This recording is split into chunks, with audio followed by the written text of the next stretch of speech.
Ya, mari kita melihat di dalam Keluaran pasal ke-15, ayat 22 sampai 27, saya akan bacakan untuk saudara. Musa menyuruh orang Israel berangkat dari Laut Teberau, lalu mereka pergi ke padang gurun Syur. 3 hari lamanya, mereka berjalan di padang gurun itu dengan tidak mendapatkan air.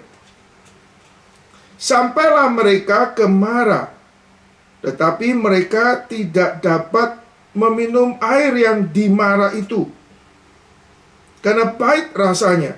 Itulah sebabnya dinamai tempat itu Mara. Mara artinya pahit.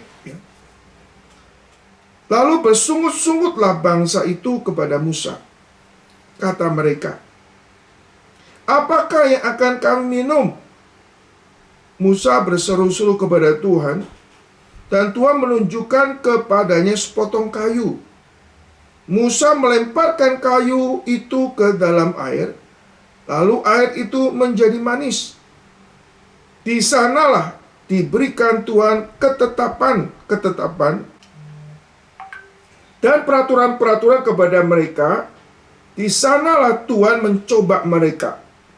Firman-Nya, jika engkau sungguh-sungguh mendengar suara Tuhan Allahmu dan melakukan apa yang benar di matanya, dan memasang telinga kepada perintah-perintahnya, dan tetap mengikuti segala ketetapannya, maka aku tidak akan menimpakan kepadamu penyakit manapun yang telah kutimpakan kepada orang Mesir. Sebab aku Tuhanlah yang menyembuhkan engkau. Sesudah itu sampailah mereka di Elim. Di sana ada 12 mata air dan 70 pohon korma. Lalu mereka berkemahlah mereka di sana di tepi air itu. Saudara kasih Tuhan Yesus Kristus, kita melihat perjalanan orang Israel di dalam pimpinan Tuhan. Tuhan sudah melakukan perkara yang besar pada masa lampau. Waktu Allah menyatakan perbuatan yang besar, itu sebetulnya Allah ingin menyatakan siapakah dirinya.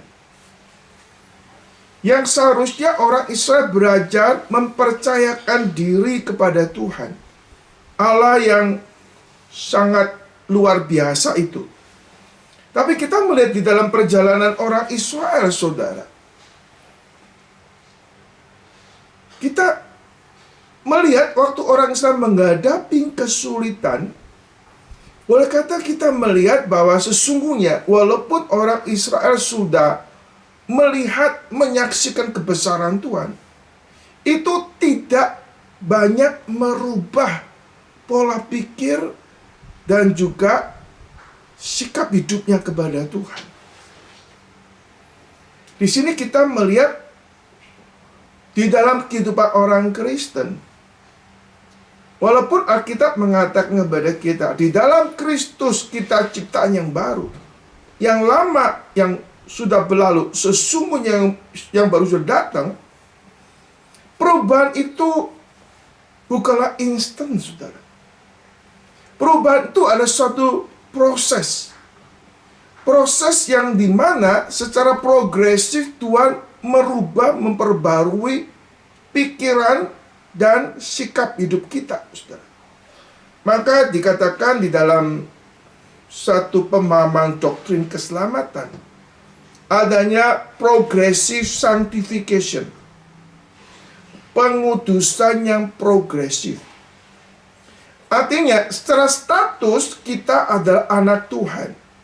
Secara status kita adalah orang yang sudah dibenarkan, dikuduskan.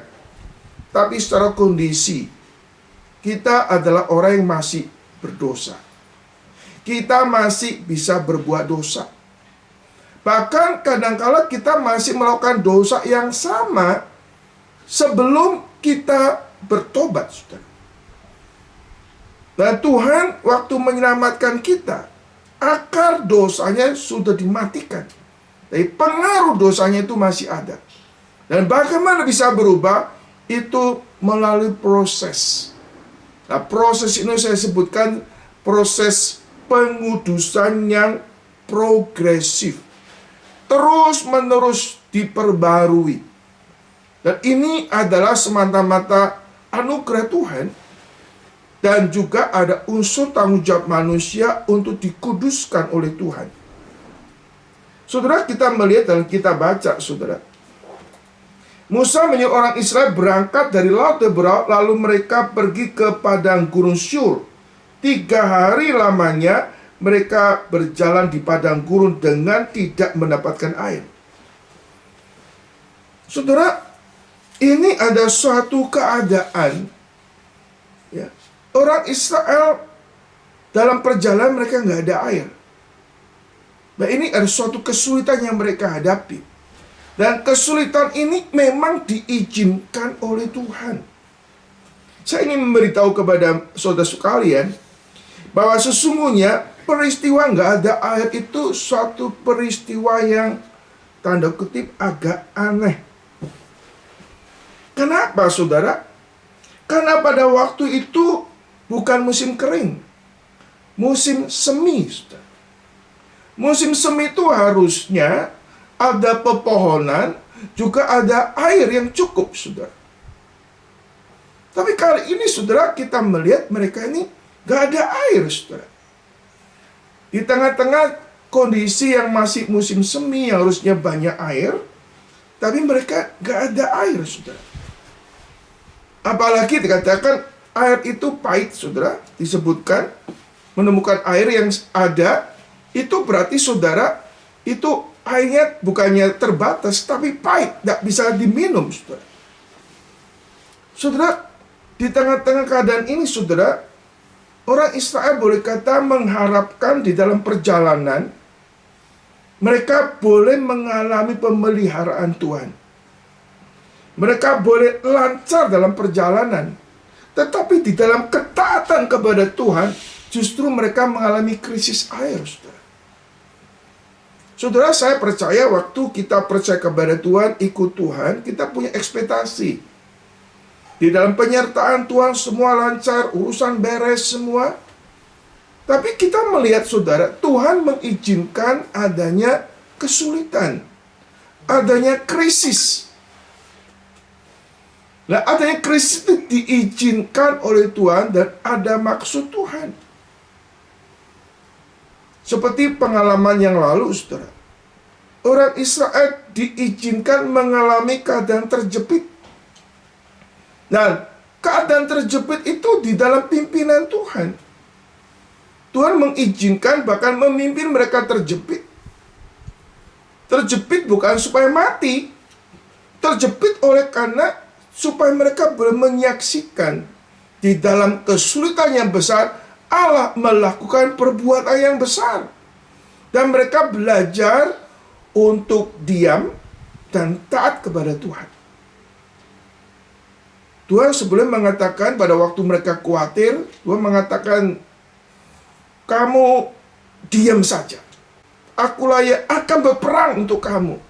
Sebenarnya sudah ada pelajaran sebelumnya, supaya mereka berdiam diri melihat Tuhan bertindak. Tapi saudara, kita melihat apa yang dilakukan oleh orang Israel ini. Waktu mereka ada kesulitan sedikit ini, lalu mereka langsung bereaksi kepada Tuhan, ya. Mereka bersungut-sungut kepada Tuhan.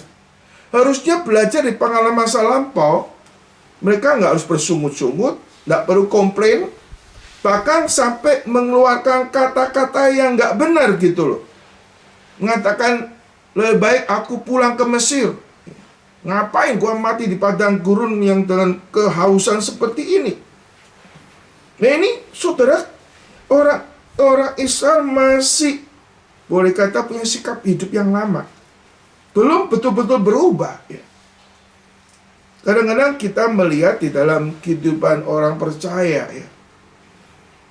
Walaupun udah Kristen begitu lama, sudah ikut Tuhan, tapi kehidupannya belum banyak berubah. Nah, ini terjadi dalam kehidupan orang Israel, saudara. Mereka pada waktu mengalami kondisi haus, mereka bersungut-sungut. Lalu waktu mereka menemukan air, mereka untuk satu waktu mereka senang. Tapi pada waktu air diminum pahit. Lalu mereka kecewa. Mereka marah kepada Tuhan.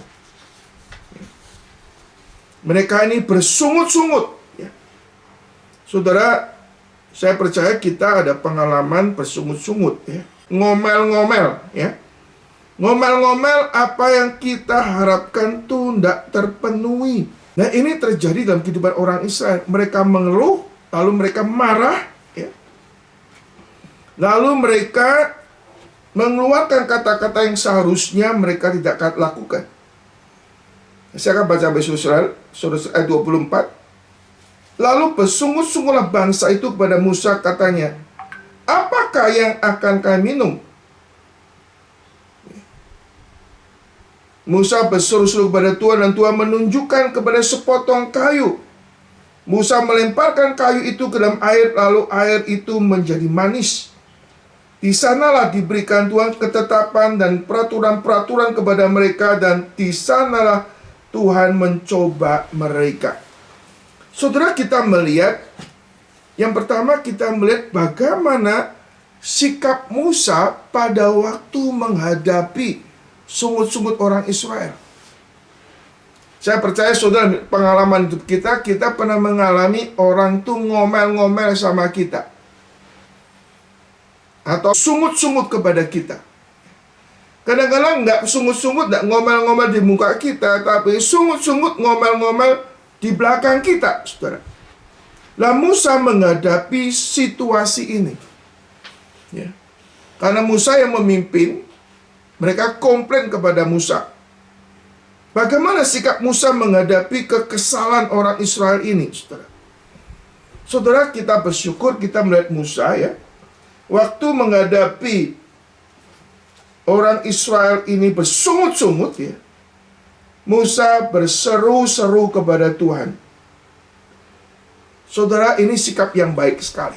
Pada waktu kita menghadapi omelan, komplain, sebetulnya mereka mau komplainnya sama Tuhan, tapi Tuhan kan nggak kelihatan. Maka menjadi pelampiasan kemarahan ini yaitu Musa. Nah, saudara bayangkan, saudara, kalau Musa ikut membalas komplainnya, banyak ngomong lagi, wah jadi rame, saudara. Kadang-kadang waktu kita ada orang lagi komplain, marah sama kita, kita belajar untuk berdiam diri, dan kita lebih utamakan mau berdoa, berkata-kata kepada Tuhan. Jangan orang ngomel kita balas dengan ngomel. Orang menegur kita, menuduh kelemahan kesalahan kita, kita lalu menuduh juga kelemahan kekurangan orang lain. Itu tidak menyelesaikan masalah. Kita melihat bahwa orang Israel, setelah mereka keluar dari tanah Mesir dan melewati Tautebrau, dan mereka baru memberikan puji-pujian yang besar, celebration, suatu pujian kepada Allah yang besar, dan baru melewati 3 hari, boleh kata. Setelah mereka mengalami pekerjaan yang begitu besar sekali, yang extraordinary, baru melewati 3 hari, mereka ada kesulitan. Betapa manusia itu seringkali nggak stabil. Kita begitu rentang, untuk bagaimana kita ini akan jatuh dalam kelemahan yang sama. Di dalam kehidupan kita sebagai anak Tuhan, kadang-kadang kita menghadapi situasi ini. Kita baru melewati pertolongan Tuhan, berkat Tuhan yang besar. Kadang-kadang di dalam waktu yang relatif singkat, cuma 3 hari itu, kekaguman kepada Tuhan itu sudah nggak ada, boleh kata. Lalu diganti dengan sungut-sungut. Dengan mulut kita memuji Tuhan, tapi begitu gampang dengan mulut juga kita ini mengutuk Tuhan. kita bersungut-sungut kepada Tuhan. Ya, lidah kita seringkali nggak terkontrol ya. Nah, saudara, kita akan memperhatikan saudara. Kenapa mereka komplain begitu? Sampai mereka ini boleh kata punya kemarahan yang tidak terkontrol. Sampai boleh kata kurang ajar kepada Tuhan. Karena harapan mereka bukan hanya sekedar nggak dipenuhi, saudara. Saudara, ada 3 hal mencerminkan hati orang Israel di dalam sungut-sungut. Saudara, kalau kita memperhatikan, kalau ada orang sungut-sungut, maka kriteria ini sepertinya saudara bisa menjadi satu pedoman saudara untuk mengenali kenapa orang itu sungut-sungut ya. Yang pertama saudara, mereka tuh merasa punya hak. Mereka punya hak untuk mendapatkan fasilitas the best dari Tuhan. Mereka rasa punya hak. Seharusnya Tuhan menyediakan semuanya. Dan seharusnya hak orang Israel untuk mendapatkan air dan lain sebagainya. Dia rasa hak dia. Jadi pertama itu rasa hak dia, saudara.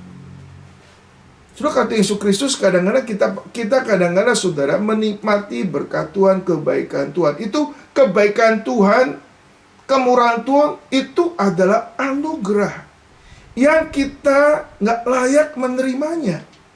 Bahkan yang tidak seharusnya kita terima. Tapi karena kita seringkali sudah menerima, suatu saat kita rasa itu hak saya. Saya harus menerima terus itu. Saudara, bayangin kalau kita baik sama orang, satu kelak orang itu merasa punya hak untuk mendapatkan yang baik, yang lebih baik kepada kita. Yang sebetulnya itu bukan hak dia.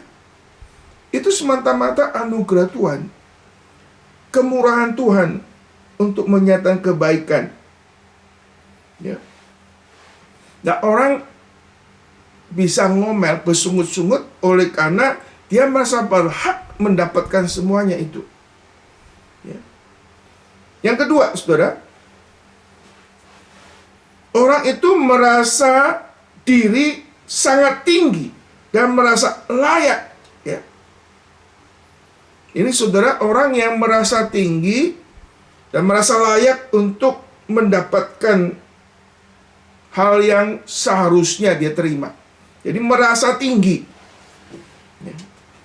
Nah, orang yang merasa tinggi, saudara, dia akan selalu menuntut hak. Ya, memandang diri lebih tinggi daripada yang seharusnya.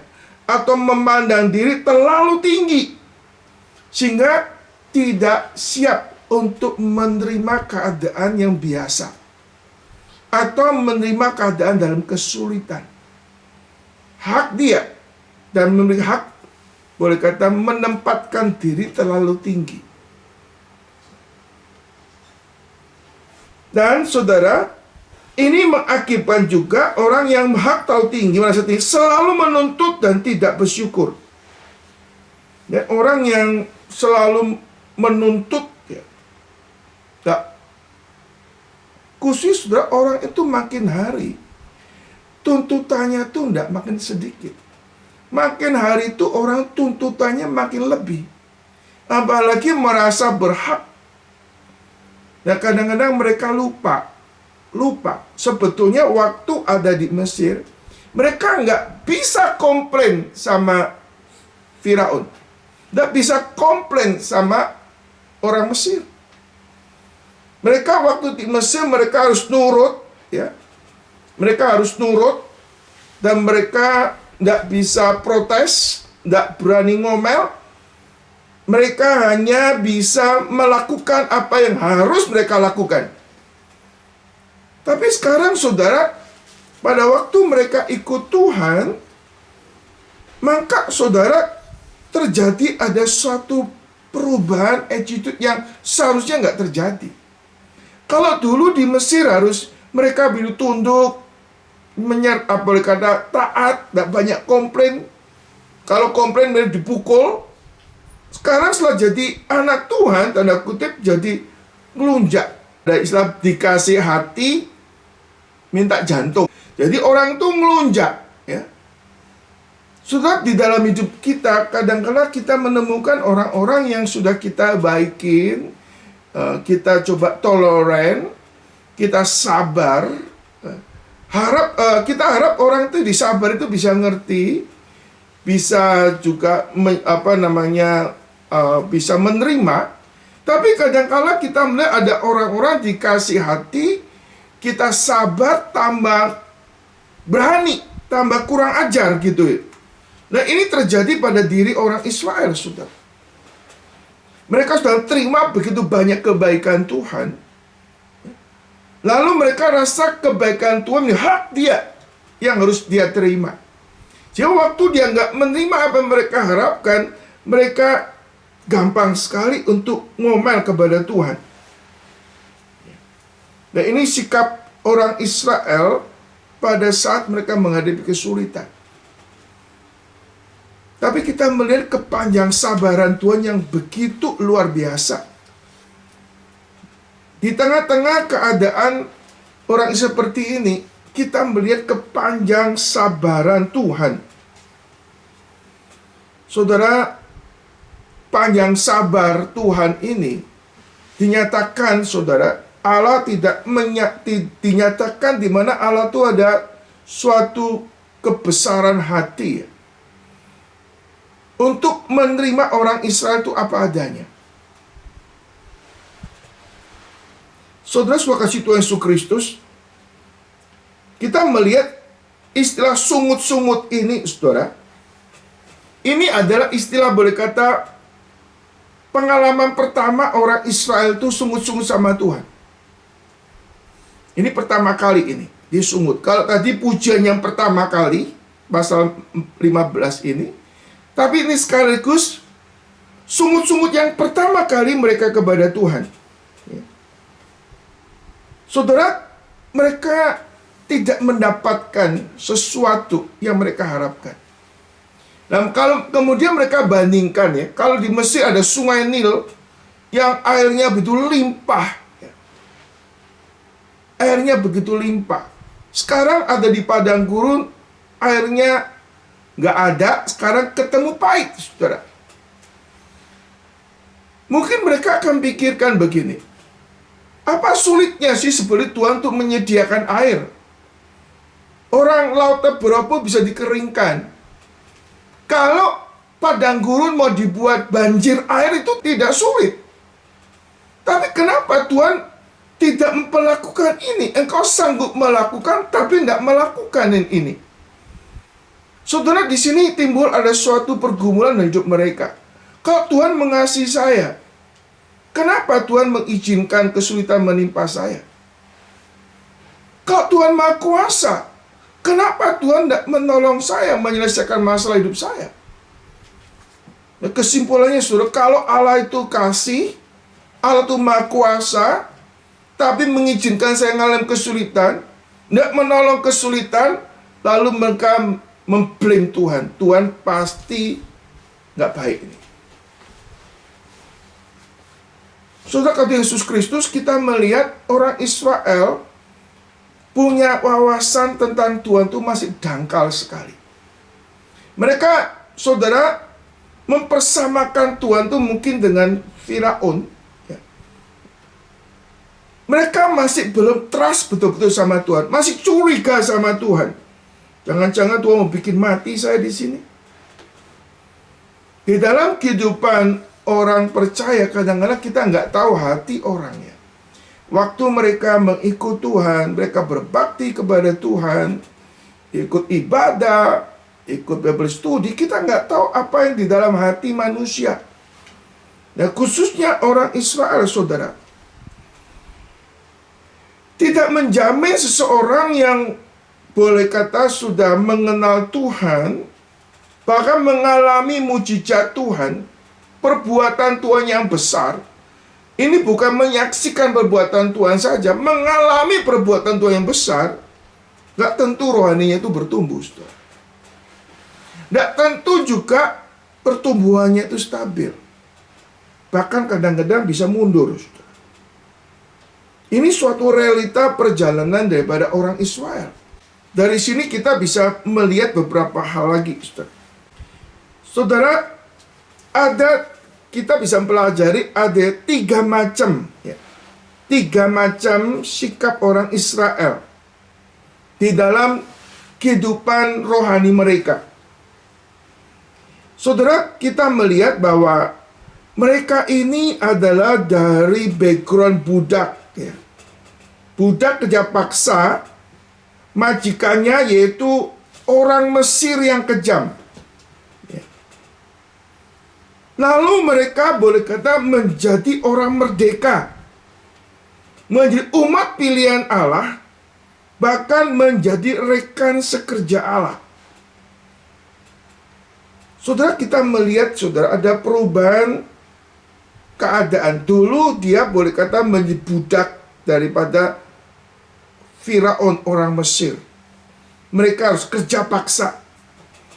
Sekarang, saudara, mereka boleh dibebaskan menjadi orang merdeka dan menjadi umat pilihan Allah, mendapat kasih karunia Tuhan yang besar. Saudara, waktu seseorang budak diangkat menjadi anak Tuhan atau dibebaskan oleh seseorang lalu keadaannya berubah, ya, kita melihat, saudara, kalau orang mengalami perubahan status ini, ada berapa kemungkinan, saudara? Yang pertama, saudara, ada perubahan status. Dulu umpamanya kita sebagai anak yatim piatu, diangkat anak dari orang tua yang baik, yang kaya, yang juga punya status sosial yang tinggi. Maka, saudara, anak pungut ini ada beberapa sikap. Yang pertama, saudara, sikapnya apa? Jadi minder. Jadi rasa nggak layak, minder gitu loh. Dan orang yang minder ini, saudara, akhirnya walaupun dia sudah diangkat anak, dia masih mentalnya mental budak. Minder, aku nih orang kecil, aku nih orang nggak layak. Nah, dia minder, dia nggak berani bagaimana untuk sungut-sungut pun nggak berani. Dia hanya menyerah kepada tuannya yang baru. Tapi dengan sikap yang minder, ada ketakutan, ada kecemasan. Ya, itu pertama. Yang kedua, kadang-kadang karena diangkat menjadi anak, jadi nggak tahu diri. Jadi dia kata ngelunjak, sikap yang sudah melupakan status yang lama itu, lupa diri, ya, lupa diri.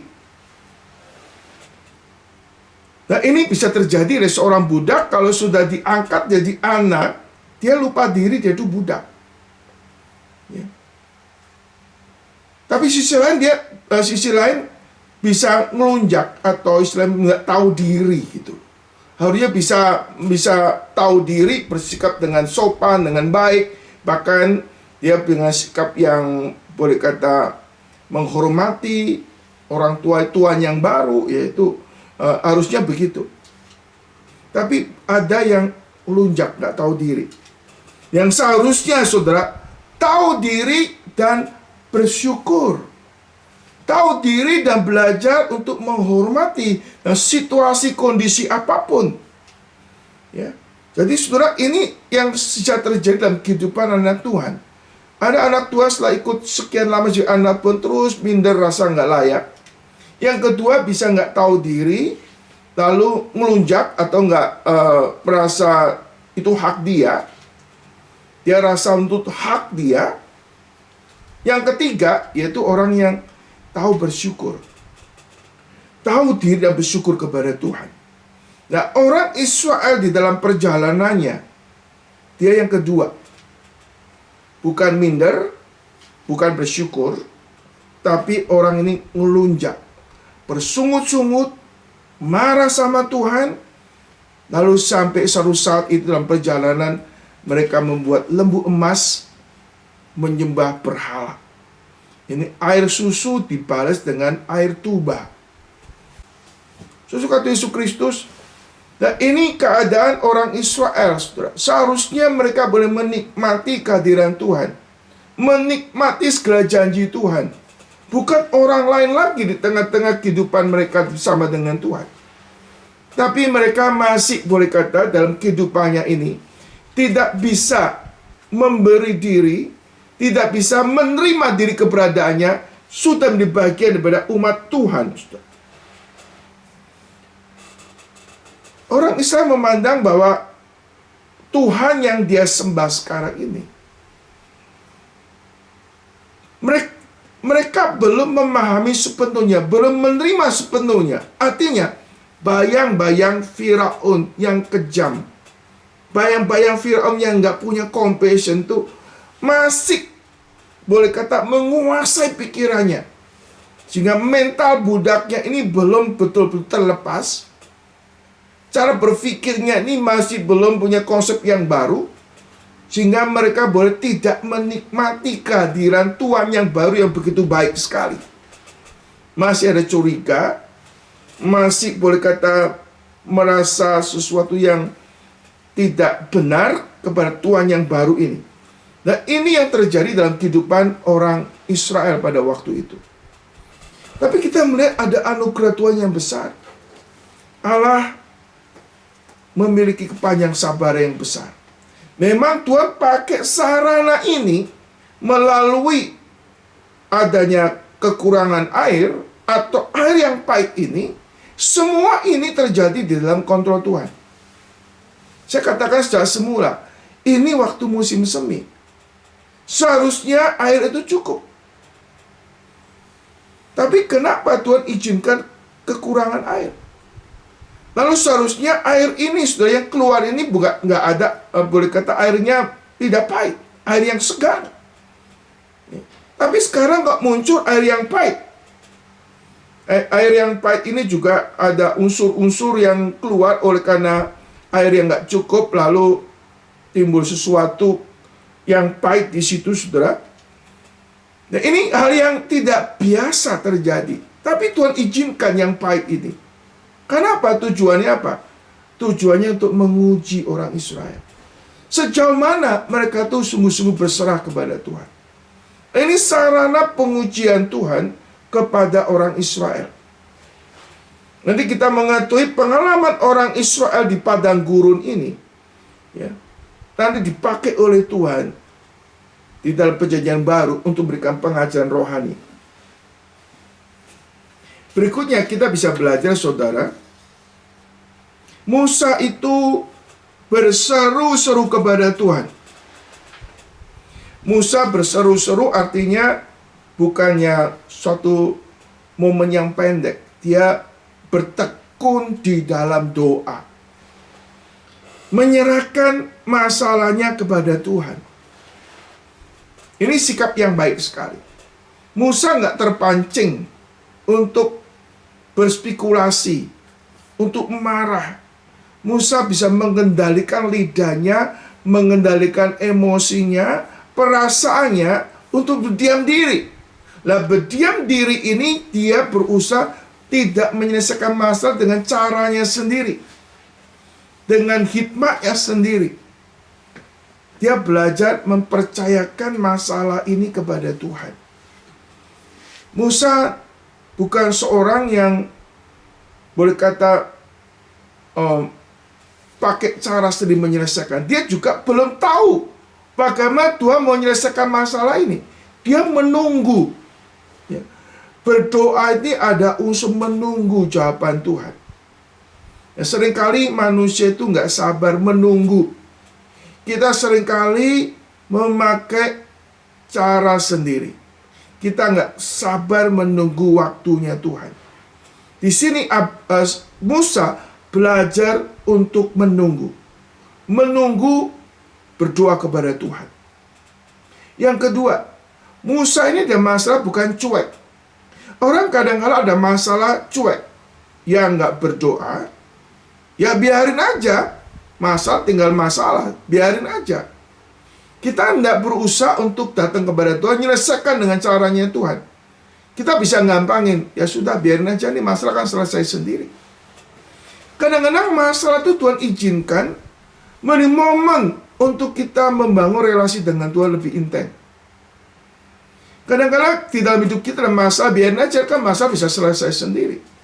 Padahal itu momen kita bisa membangun relasi dengan Tuhan. Dan untuk melihat pimpinan Tuhan yang baru, yang sebelumnya kita nggak pernah alami. Nah, kita melihat setelah Musa itu berdoa, apa yang Tuhan kerjakan? Tuhan menunjukkan kepada Musa, Tuhan menunjukkan kepada sepotong kayu. Saudara, ini suatu solusi yang rasanya nggak masuk akal. Air pahit, nggak ada air kok, kasih kayu. Untuk apa kayu? Suatu solusi yang sepertinya nggak masuk akal. Ya. Lalu Musa, saudara, Musa melemparkan kayu ke dalam air, lalu air itu menjadi manis. Saudara, Tuhan nggak ngomong detail ya. Tuhan menunjukkan kayu, nggak langsung tunjukkan kayu, lempar kayu itu ke tempatnya. Tapi kita melihat Musa ada satu kepekaan yang Tuhan berikan. Ada kayu, lalu Tuhan kayu dilempar, lalu air itu berubah jadi manis. Ini suatu tindakan extraordinary Tuhan atau miraculous daripada Tuhan. Cara Tuhan yang berbeda dengan apa yang dipikirkan oleh manusia. Saudara, kita melihat saudara di dalam peristiwa tulah, Tuhan memakai tongkat untuk berubah menjadi ular. Tongkat yang bisa membelah laut Teberau. Sekarang Tuhan pakai kayu. Kayu bukan tongkatnya, ini kayu biasa ya. Kayu untuk membuat air itu jadi manis. Ini cara Tuhan yang sederhana. Tapi dalamnya ada kuasa Tuhan yang menyertai. Lalu air itu menjadi manis. Saudara ingat peristiwa perkawinan di Kana. Tuhan merubah air jadi anggur. Berarti kembali Tuhan melakukan satu miracle pada waktu di Mara. Ya. Untuk menunjukkan bahwa Allah itu hidup memelihara orang Israel. Surah kata Yesus Kristus. Tuhan menunjukkan kepada Musa kayu, lalu lempar menjadi ke air, lalu air itu berubah menjadi manis. Lalu di situ kemudian Allah itu berfirman kepada orang Israel, "Jikalau kamu sungguh-sungguh mendengar suara Tuhan Allahmu dan melakukan apa yang benar di matanya dan memasang telinga ke perintah-perintahnya dan tetap mengikuti segala ketetapannya, maka aku tidak akan menimpakan kepadamu penyakit manapun yang telah kutimpakan orang Mesir, sebab aku Tuhan Allahmu yang menyembuhkan engkau."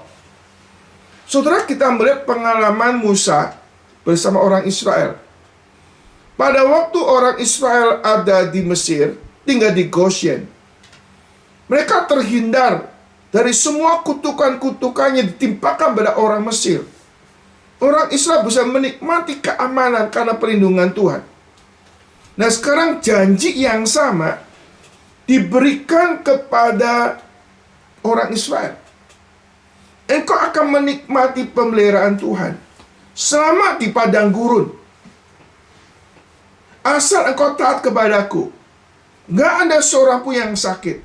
Kita melihat selama 40 tahun, saudara. Mereka dipelihara oleh Tuhan. Dihindarkan daripada semua penyakit. Dihindarkan daripada semua hal yang buruk. Ini bukan karena kelayakan orang Israel untuk mendapatkan semua yang baik daripada Tuhan. Sesungguhnya mereka nggak layak. Mereka selalu sungut-sungut. Tapi Tuhan tuh very generous sekali. Tapi setelah kita melihat ada beberapa hal. Jika kamu sungguh-sungguh mendengar suaraku, melakukan apa yang benar, memasang telingamu kepada perintahku, maka aku tidak akan menimpakan kepadamu penyakit manapun yang telah kutimpakan kepada orang Mesir. Sebab aku Tuhan Allah lah yang menyembuhkan. Ini ada istilah Yahweh Rapha, Allah yang menyembuhkan. Saudara, ini adalah suatu janji pemeliharaan Tuhan kepada orang Israel. Secara khusus, kalau mereka taat, mereka nikmati pemeliharaan Tuhan yang khusus juga. Mereka sudah mengalami pada waktu mereka di Mesir. Sekarang Tuhan menyatakan kembali, aku berjanji akan menyertai engkau. Saudara, ini janji secara khusus kepada orang Israel. Di dalam mereka mengikut Tuhan. Dan Allah yang janji adalah Allah yang setia. Allah yang janji adalah Allah Maha Kuasa, sanggup melakukan apa yang Dia janjikan. Dan Allah yang janji adalah yang jujur. Tidak pernah Dia itu tidak jujur. Dia akan melaksanakan. Nah, saudara, kita perlu ketahui ini konteks untuk orang Israel.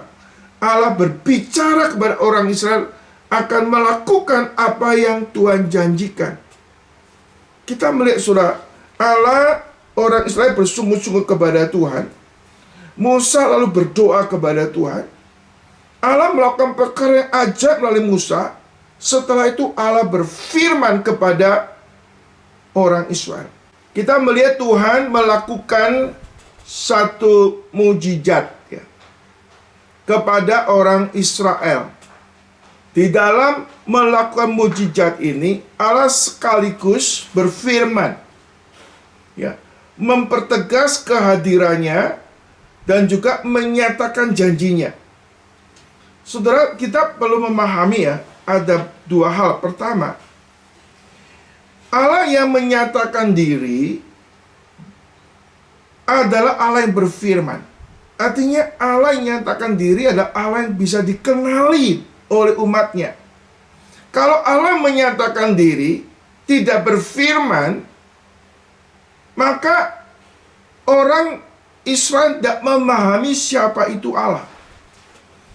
Momen Allah menyatakan diri bukannya sekedar Allah menyatakan kuasanya, tapi Allah juga ingin menyatakan siapakah Dia yang harusnya orang Israel lebih mengenal dan lebih taat kepada Tuhan. Seringkali orang suka mengalami mujizat, hanya ingin mujizatnya saja, bukan ingin lebih mengenal Allah yang melakukan mujizat itu. Nah, kalau kita makin mengenal Allah yang melakukan mujizat, membuat hidup kita makin mengenal Allah, kita makin bertumbuh mengenal Allah, kita makin respect kepada Allah, dan makin taat kepada Tuhan. Hari ini banyak orang hanya merindukan berkat Tuhan, mujizat Tuhan, tapi tidak ingin kenal Tuhan. Sehingga seringkali pengalaman rohani, tanda kutip mujizat dengan Tuhan, tidak membawa dia untuk lebih mengenal Tuhan atau lebih menghormati Tuhan. Yang kedua, saudara, kita melihat bahwa Allah yang berfirman ini, Allah yang secara progresif ingin dikenal oleh umatnya, supaya umatnya lebih memahami keluasan diri Allah. Allah adalah Allah yang hidup, sehingga Allah secara dinamis ingin supaya manusia itu lebih mengenal Dia. Dan lebih mengenal Dia supaya manusia itu boleh lagi lebih mengagumi Dia dan lebih berserah kepada Tuhan. Maka di sini sudah kata orang Israel harusnya bersyukur melalui kesulitan yang sebenarnya mereka nggak punya hak untuk ditolong. Tapi Tuhan nyatakan anugerahnya. Demi anugerahnya, sekaligus Allah berfirman kepada orang Israel untuk lebih mengenal Tuhan. Saudara, kita melihat Allah sudah menyatakan dirinya bahwa Dia adalah Allah yang menyembuhkan. Artinya, saudara, sumber kesembuhan itu Tuhan sendiri. Allah yang menyembuhkan. Saudara, kadang-kadang kita mengalami kelemahan tubuh atau fisik. Tuhan bisa pakai obat, Tuhan bisa pakai medis, Tuhan bisa pakai operasi, tapi sumber kesembuhan itu adalah Tuhan. Bahkan adanya virus, adanya bakteri, adanya sakit pun ada di dalam kontrol dan izin Tuhan. Nggak ada sesuatu yang terjadi di luar kontrol dan izin Tuhan. Dan Tuhan yang mengizinkan itu, Tuhan yang juga berdaulat untuk melakukan sesuatu kebaikan bagi umatnya. Allah yang Maha Kuasa itu sedang menyatakan diri sebagai Allah yang berdaulat. Allah mengizinkan kesulitan, Allah juga ingin menyatakan kehadirannya kepada orang Israel. Setelah Allah berfirman, apa yang terjadi, saudara? Sesudah itu sampailah mereka di Elim. Di sana ada 12 mata air dan 70 pohon kurma. Lalu berkemahlah mereka di sana di tepi air itu. Saudara kata Yesus Kristus, setelah itu mereka melanjutkan perjalanan, mereka tinggal di Elim. Saudara, kalau kita melihat di dalam bagian ini, kalau kalian biasa, ya sudah adanya 12 mata air, ada 7 pohon kurma. Lalu mereka berkemah di situ di tepi air. Saudara coba pikirkan, saudara.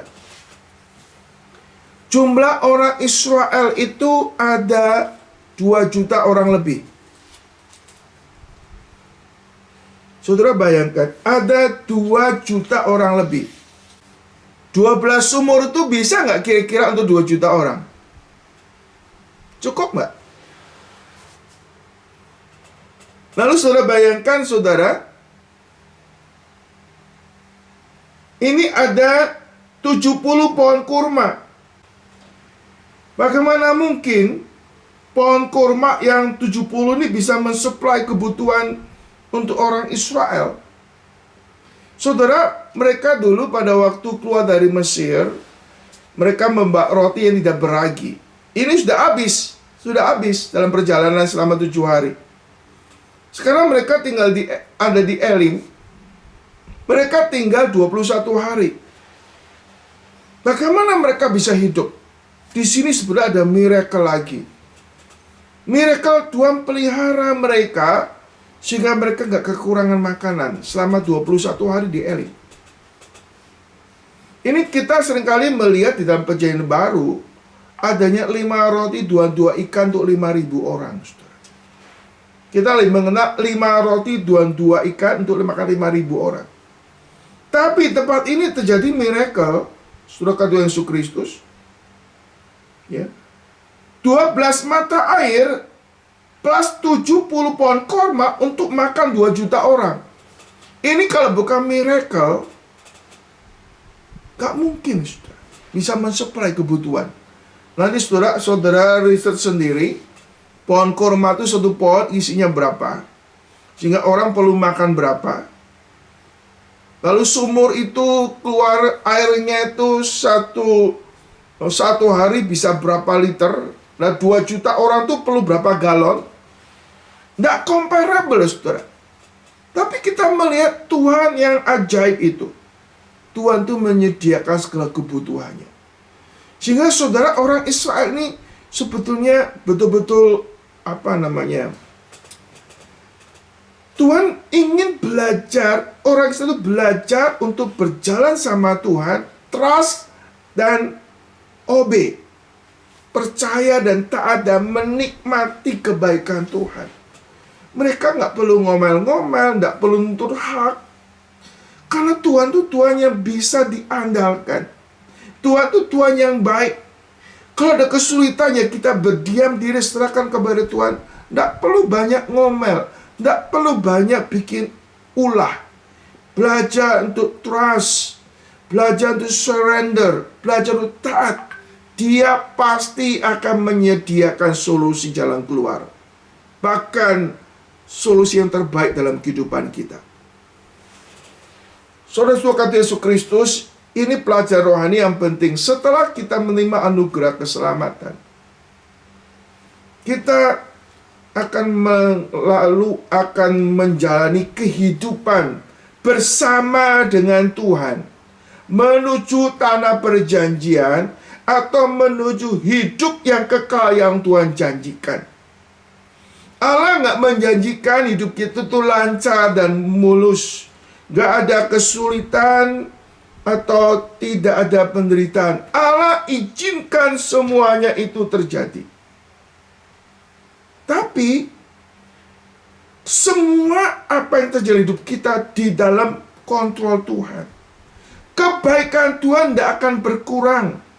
Dia akan pelihara kita. Bahkan kesulitan yang besar pun, itu hanya kesempatan kita menyaksikan Tuhan yang besar dalam kehidupan saudara. Maka kita belajar melewati hidup kita bersama dengan Tuhan ini. Belajar untuk trust. Belajar untuk percaya dan taat dan bersyukur setiap hari. Karena Dia yang memelihara hidup kita. Orang Israel harus belajar mempercayakan hidup kepada Tuhan. Kita juga hari ini belajar mempercayakan hidup kepada Tuhan. Kita jangan lagi menengok ke belakang masa lampau.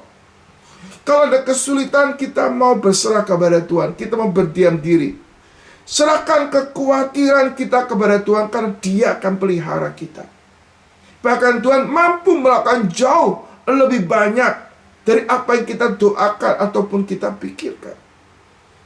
Allah yang Maha Kuasa bisa mengubah air yang pahit menjadi manis. Allah yang Maha Kuasa bisa memakai 12 mata air, 70 pohon korma untuk memenuhi kebutuhan 2 juta manusia. Karena Allah adalah Allah sanggup melakukan sesuatu yang melampaui apa yang dibayangkan oleh manusia.